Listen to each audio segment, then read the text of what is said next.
يا حبيب الله يا رسول الله يا حبيب الله يا رسول الله.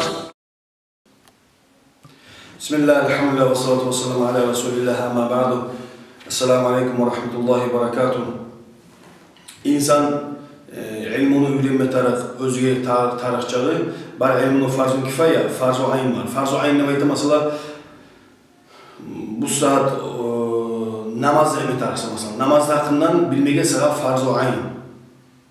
Mesela Ramazan'a geldi, Ramazan'ın hakkından, Orazan'ın hakkından bilmege sebep farz-ı ayn. Onun için sen yaşlar saklamaya borç.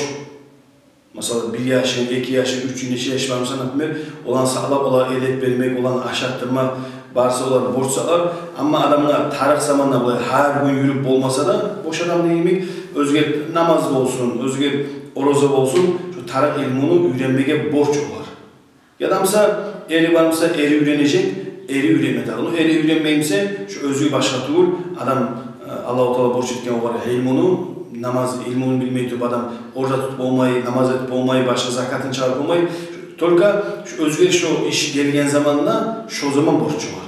Onun için şu küylep, şu vakti gelgen zamanla küylep alga artka salıp qaramayaray, tek madrasanı yaşlar saklamak için şu apet çoğu gelebiz dalı. Farz-ı kifayamsa oy ilmunda yaşlar var matarsın.